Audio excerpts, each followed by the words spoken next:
For chapter 6, just turn to your page in your book about 271, 270, right in that neighborhood is where it starts out at. In the learning objectives we'll talk about today, talking about inventory primarily, control over inventory, 3 inventory cost flow assumptions. We'll talk about figuring out the cost of inventory using perpetual, under perpetual using FIFO, LIFO, or weighted average. We'll talk about determining the cost of inventory under those methods also. And then finally, we'll talk about each 3, compare and contrast them, illustrate the reporting of inventory in the financial statements, and talk a little bit about some inventory concepts in terms of ratios. And hopefully that'll help us out and get us to understand inventory. And remember that this is kind of an offshoot of Chapter 5. So Chapter 5 dealt with merchandise inventory, or just merchandising in general, I should say, and just how merchants is different than service companies and so on. And now we're taking merchants and taking it a little bit deeper in how they account for inventory. So control of inventory, it says 2 primary objectives over control of inventory. We want to safeguard our inventory, keep it safe from damage or theft, and then report it correctly on the financial statements. And so just think about a retailer, and obviously inventory is just all over our shelves, it's everywhere. And how do we account for that, have some controls over inventory, know where it's at, and then also report it correctly on the financial statements. And so some of those things that we'll talk about deal with a purchase order. Obviously, as you think about buying inventory, we want to have some good source documents in place. A purchase order is an authorization to buy inventory from an approved vendor. Typically, there are some sign-offs. A few people are involved to make sure that's happening correctly. And then we're buying inventory that we need from an approved vendor. Safeguarding of inventory is the receiving report establishing the initial record of receipt of the inventory.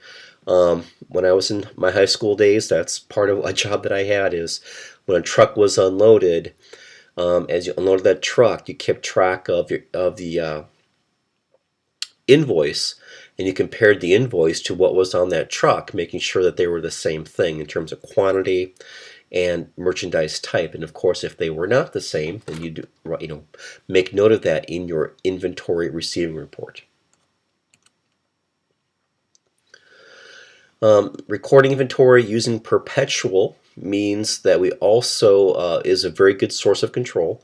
The amount of inventory is always available in the subsidiary inventory ledger account. So perpetual inventory means I always know what I have on hand. Okay, I always know what I have. And they begin to talk about this towards the top of page 271.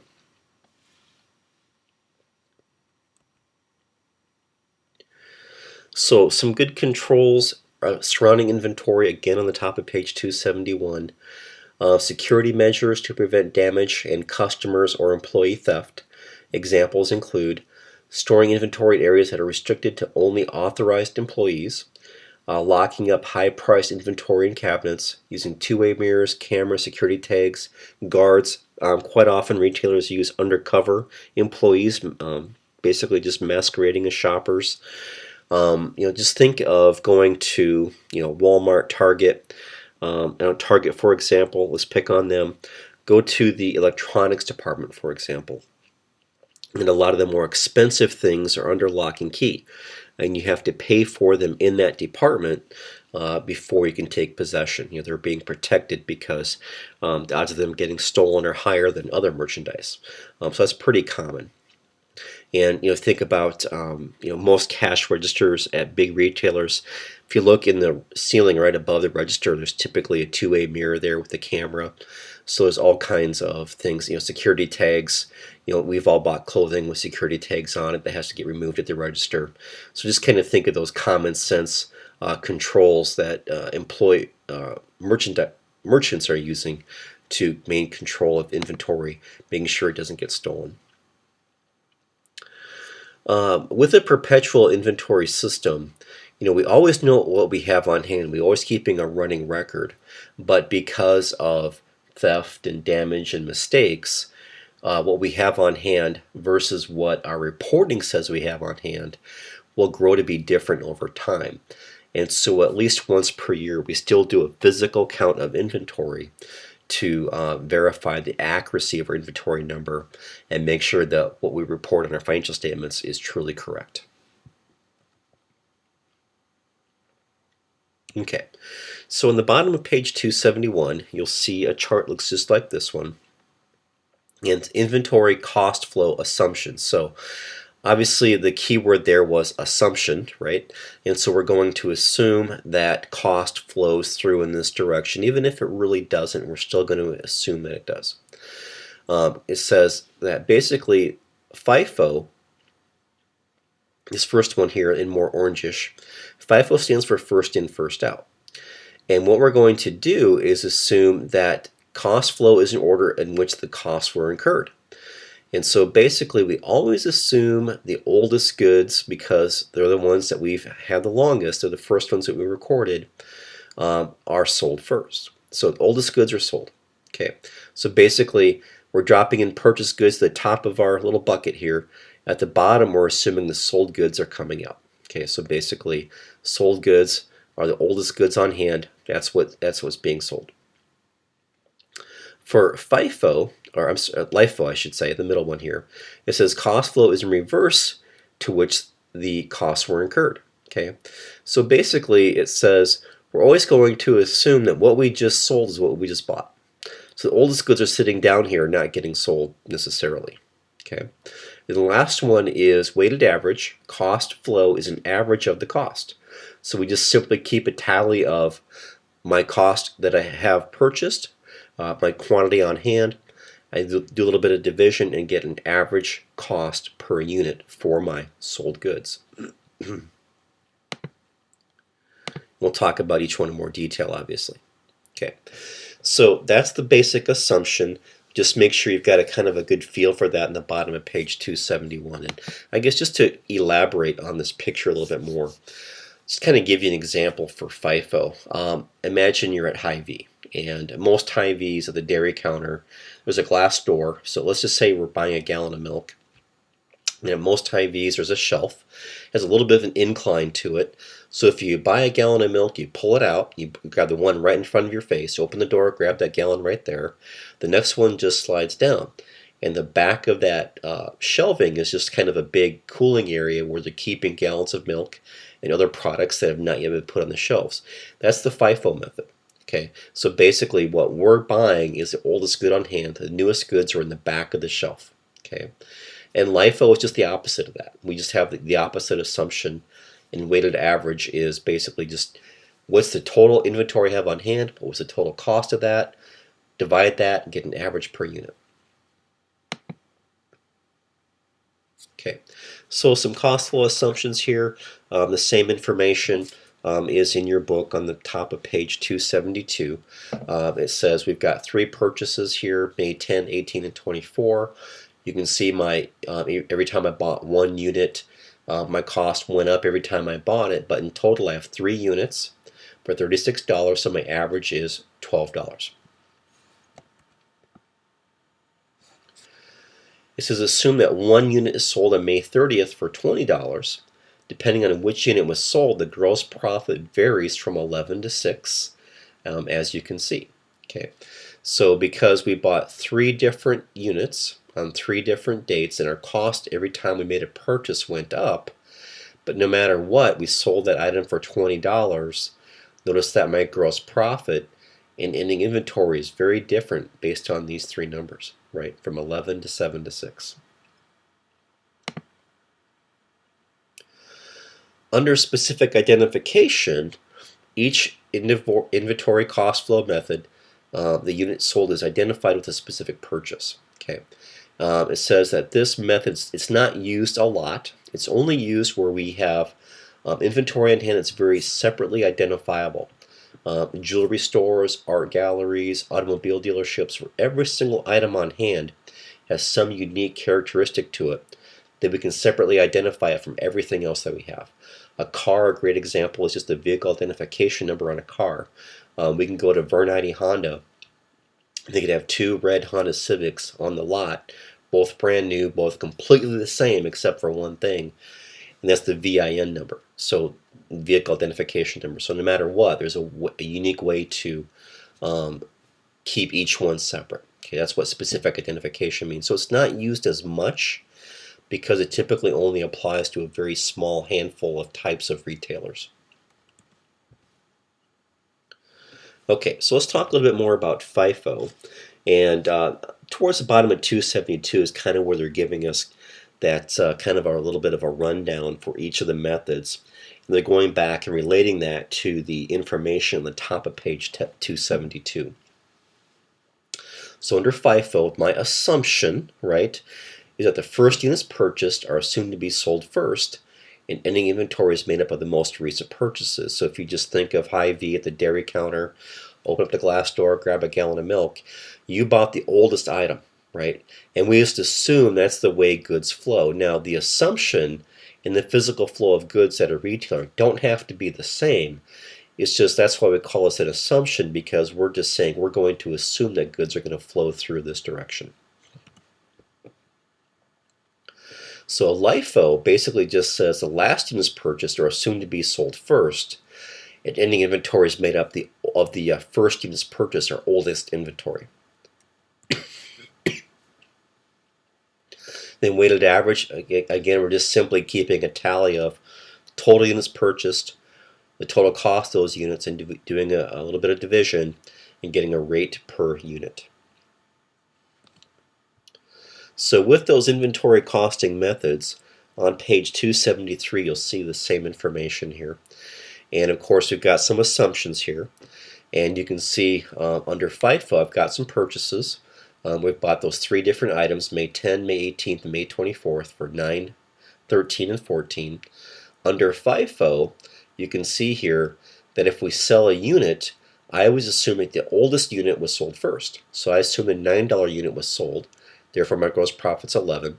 And then on my balance sheet I show $27 worth of inventory, which is the 13 and the 14. Okay. Under LIFO, it's the opposite. I assume the newest item was sold, so my gross profit's only $6, and my ending inventory is my oldest goods, the $9 item and the $13 item for 22. Under weighted average, I just simply add the 3 up for a total of 36, divide that by 3 to get 12, and I sold it for 20. My gross profit is 8. My ending inventory is just simply 12 times 2. So a very different number for gross profit and for ending inventory for all three methods. And you know what? All three methods are acceptable.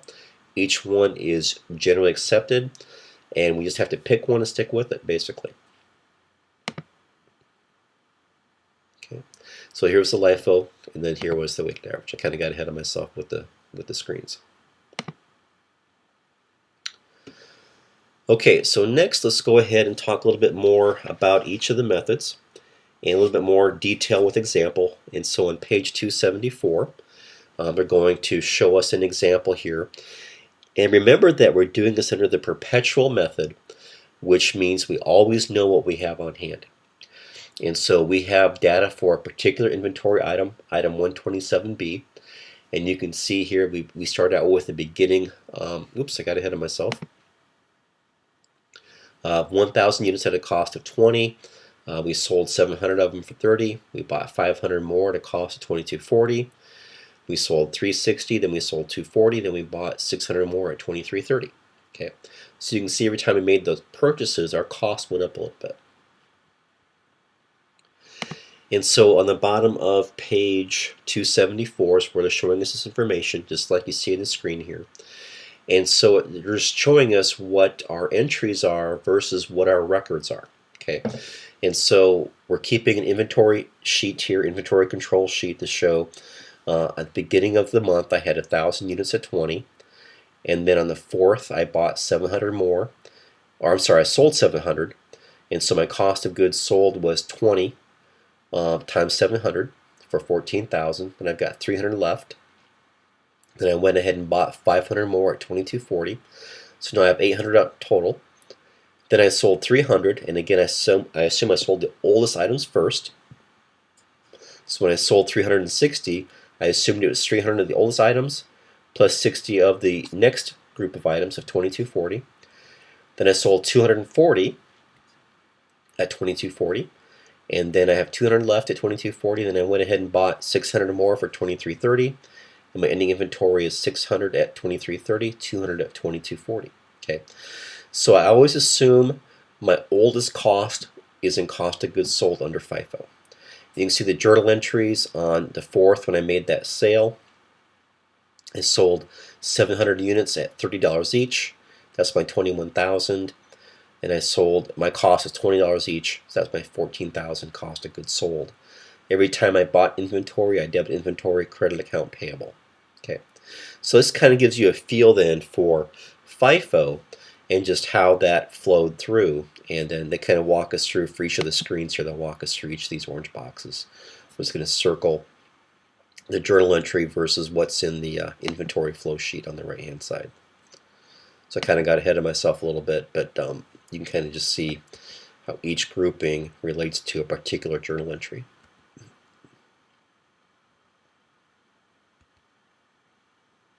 Okay, then in total at the end, my total cost of goods sold is $26,720, and then my inventory on hand is $18,460.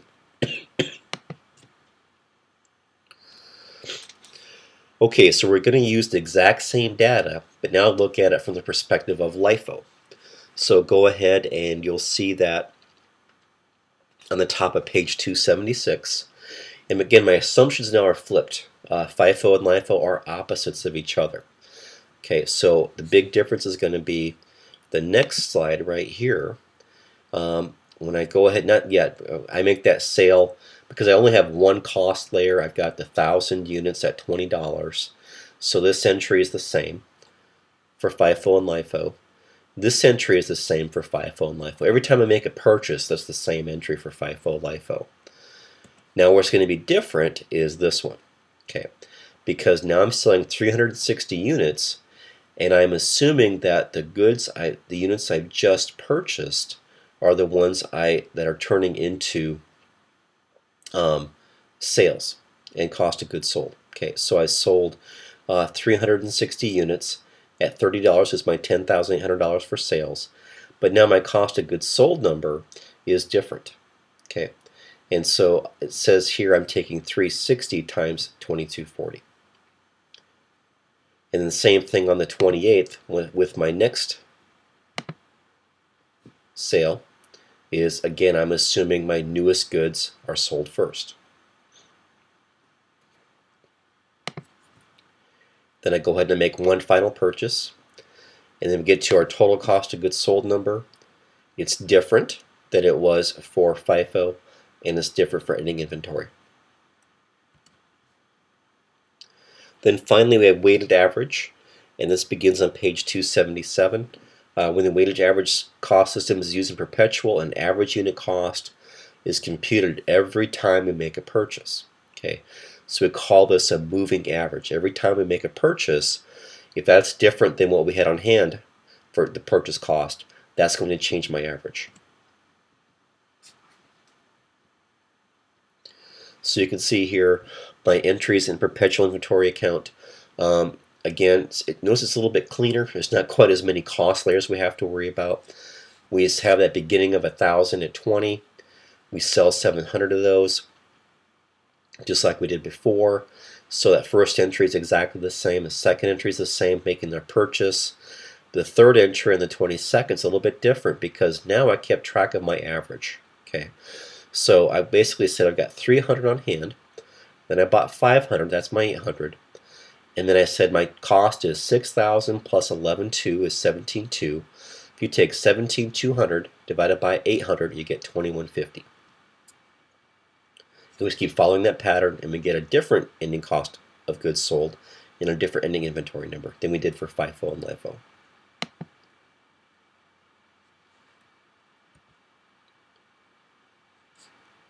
Okay, let's go ahead then and look at inventory costing under periodic, and that begins on the bottom of 278 and also on 279. For periodic, basically it says using FIFO, the earliest batch purchase is considered the first batch purchase of merchandise sold. The physical flow does not have to match the accounting method chosen. So we're looking at it from the example of the periodic system, which basically means I only know what I have on hand by doing the physical count. So a little bit different assumptions go into it.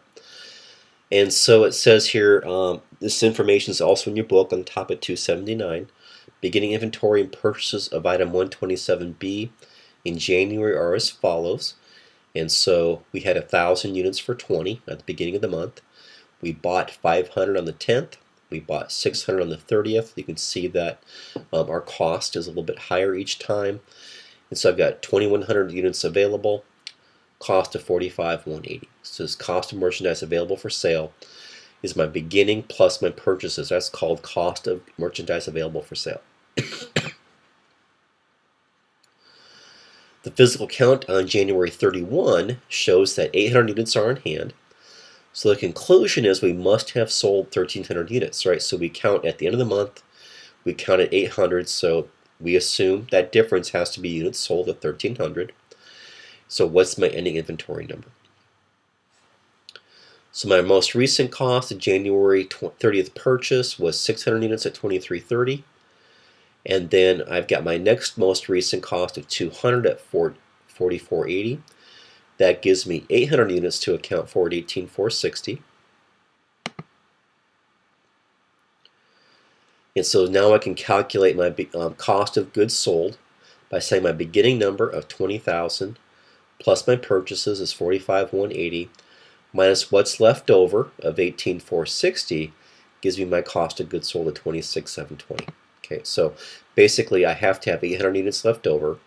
So 800 are on hand, 1,300 were sold. My 800 on hand are made up of my most recent cost plus the next most recent cost. Okay, and then once I know that, I can calculate my cost of goods sold number. Okay, so first in, first out method then, the graph here is also on page 279.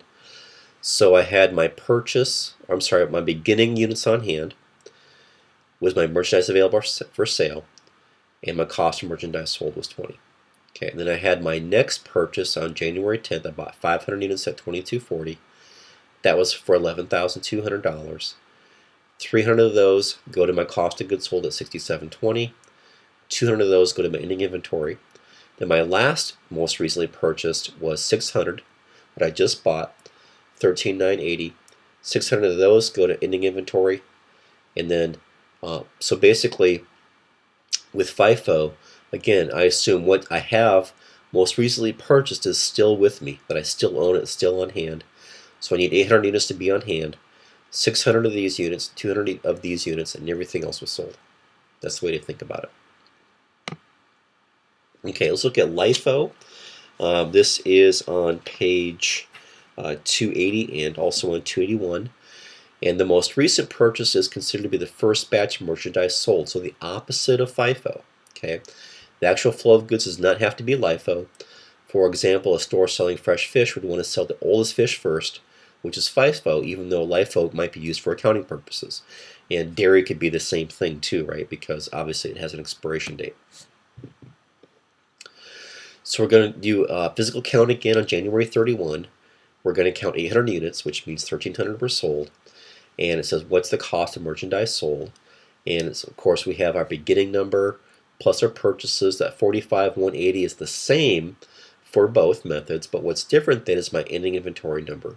This time it's different than it was for FIFO. It's 16,000 under this method, which means my cost of goods sold number is different. And so you can look at the chart here, which is also on page 280. And so what you're doing is you're assuming that my merchandise inventory is made up of what my oldest goods. So what I had on hand, I have 800 units on hand. So that means I go to my beginning number and I have 1,000 here. So I'm assuming I still own 800 of those, and everything else was sold. So 200 of the beginning inventory was sold, plus everything I bought on the 10th and 30th was sold. So all those go into cost of goods sold. Then finally, weighted average, and this is on page 281. Uses the weighted average unit for determining cost of goods sold in inventory. So we just do a little bit of math, and weighted average is total cost of units available for sale. Right, beginning plus what we purchased was 45,180. Divide that by 2,100 units, we get 2,151 per unit. We take that 2,151 times units sold for cost of goods sold. We take that times 800 to get to our ending inventory number. So to calculate cost of goods sold, then 20,000 plus available 45,180 less my ending inventory gets 27,972.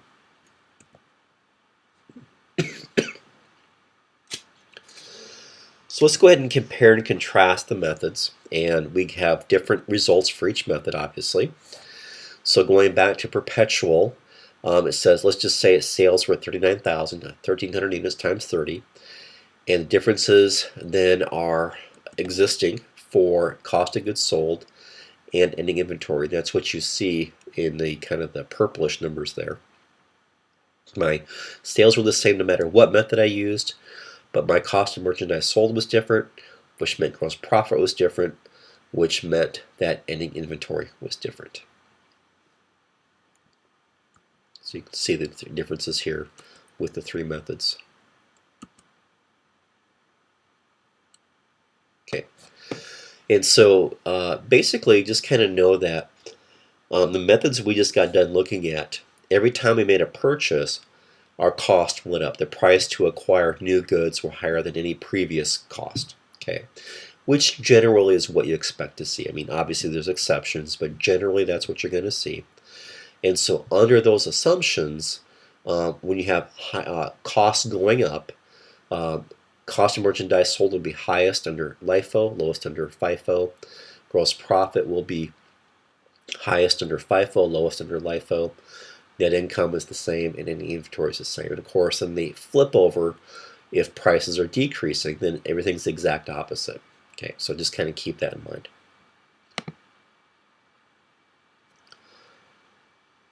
So when FIFO is used during a period of inflation or rising prices, FIFO will show a larger profit than any other method.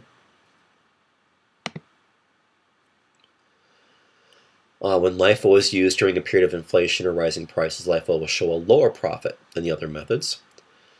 During a period of rising prices, using LIFO offers an income tax savings compared to the other two methods. Because of that lower profit, you will have lower taxable income and therefore have less tax expense and less cash going out the door for taxes. Weighted average is a compromise between the two. It's right in the middle typically, and if you go back and look at the results of the three numbers of the three methods on the top of page 282, you notice that weighted average is right in between FIFO and LIFO.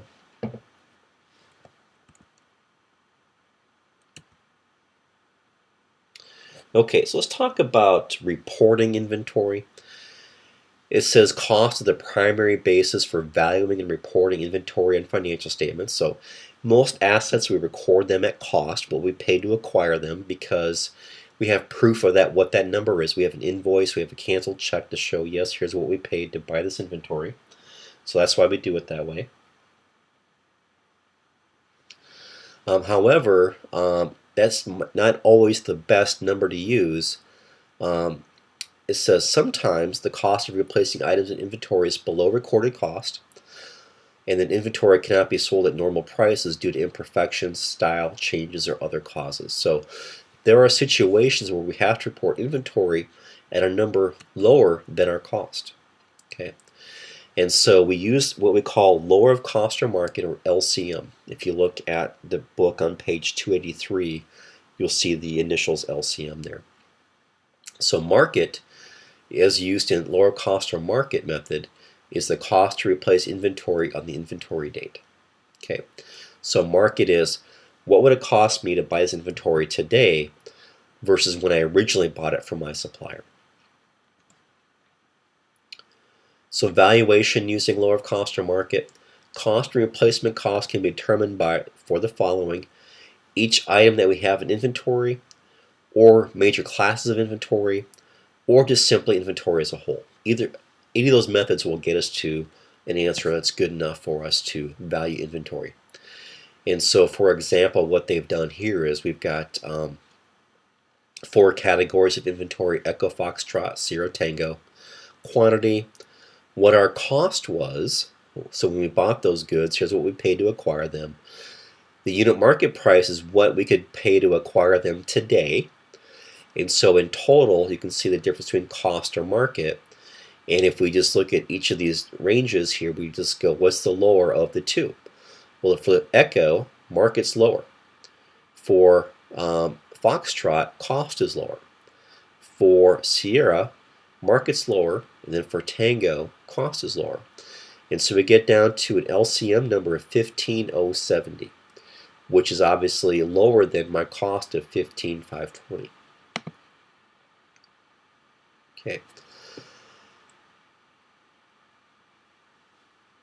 And they show us some of that same information then is in your book on the top of page 284.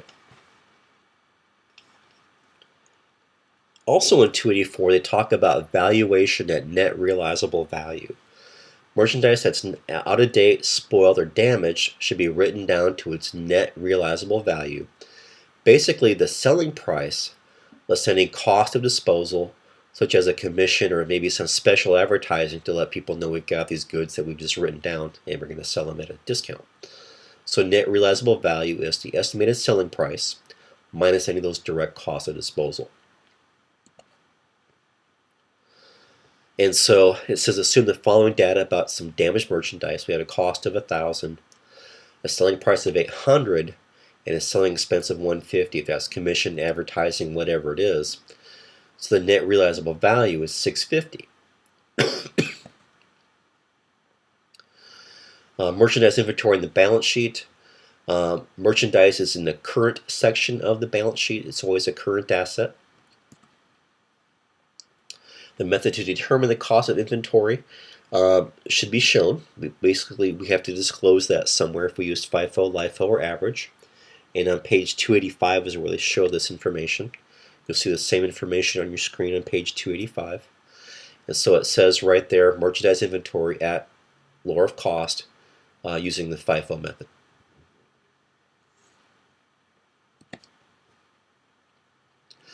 Inventory errors, of course, unfortunately, it's too easy to make mistakes in accounting. On the bottom of 285, they begin to talk about the effect of errors. Inventory errors can happen for a number of reasons. We could do a miscount when we're doing physical count. I've been involved in doing inventory counts. You're talking, tens of thousands of items. It's easy to make a mistake. Costs were incorrectly assigned to inventory. Inventory that was in transit was incorrectly included or excluded from inventory.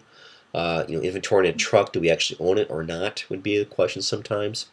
Or even consigned inventory was incorrectly included or excluded from inventory. So just know it's easy to make a mistake in counting inventory because it's kind of a very fluid number, and inventory is moving around, and so it can be hard to count. Inventory errors often arise from consigned inventory. Manufacturers sometimes ship merchandise to retailers who act as the manufacturer's agent.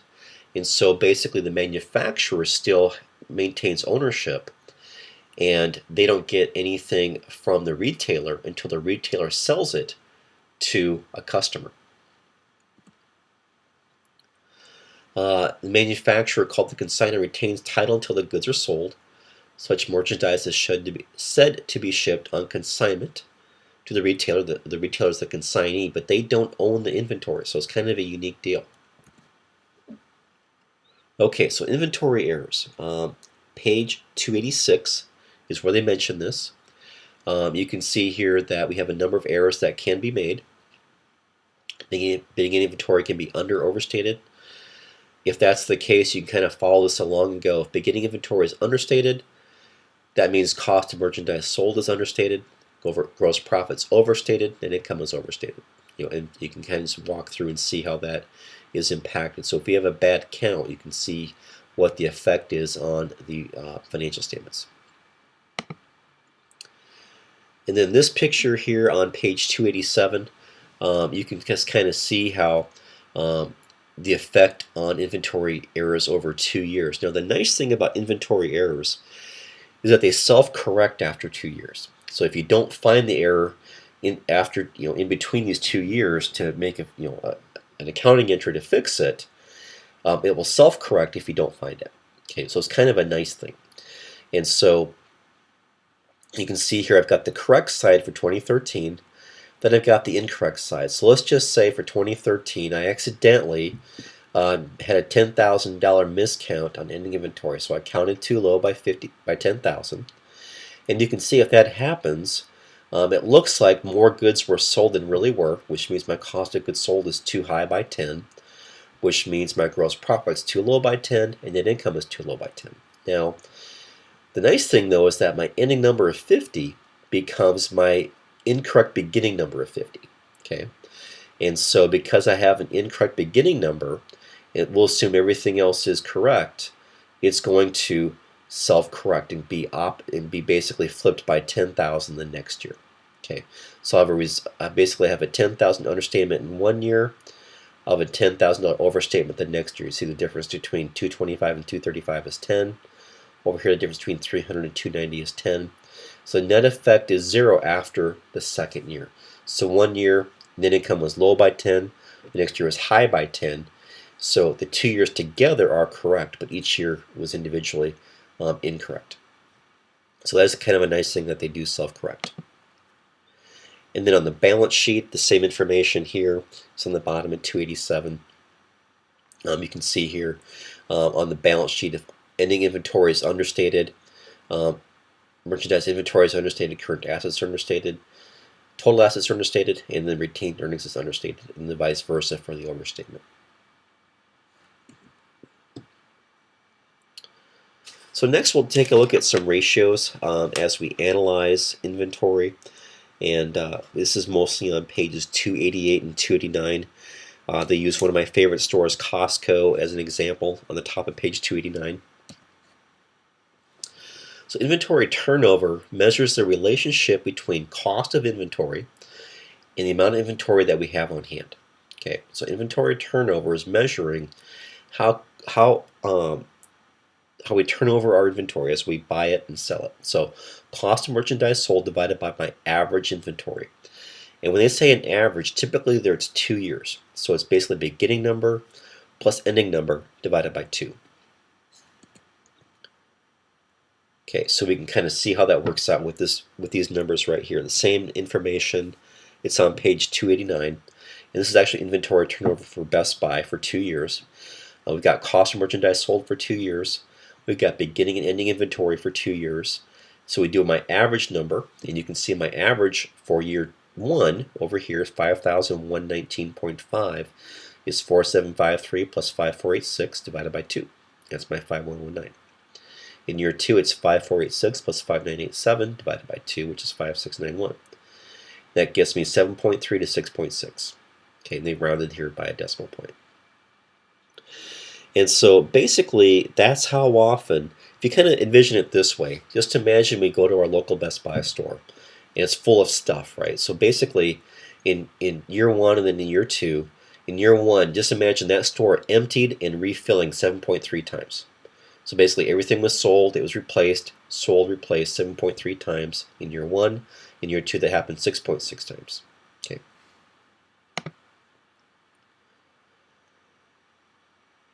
So inventory turnover, the number of days sales in inventory, measures the length of time it takes to acquire, sell, and replace inventory, computed as follows. So inventory turnover, then average inventory divided by average daily cost of merchandise sold. Okay, so you can go ahead and say, we've got some more numbers here. These are towards the very bottom of page 289. And basically what this is saying, my inventory represents this amount of days of sales. So in year 1, if I didn't buy more inventory, it would take me 49.8 days to sell it out. In year 2, if I didn't buy more inventory, it would take me 55 days to sell it out. Okay. Then we will talk about the appendix information here. That starts on page 291, and this just says estimating inventory cost. And we have what we call the retail inventory method. We can estimate inventory and retail prices to be maintained for the merchandise available for sale. It's looking at a ratio of cost to retail price is used to basically to convert ending inventory at retail to estimate ending inventory cost. Okay, so that's a whole bunch of stuff there that might not make sense till we look at the numbers. And here's the numbers, also on page 291. And there's four steps to do this. We look at cost and retail. Okay, so we've got inventory at cost and retail. We've got our purchases at cost and retail. We have our merchandise available for sale at cost and retail. And we divide the two to get a ratio, 62%. Okay, and so if my sales were 70,000 for the year, for January I should say, then that would mean that my merchandise inventory at retail is 30, and my merchandise inventory at cost would be 30 times 0.62, which is 18.6, which is my estimated ending inventory. So basically it's a way to compute ending inventory without doing a physical count.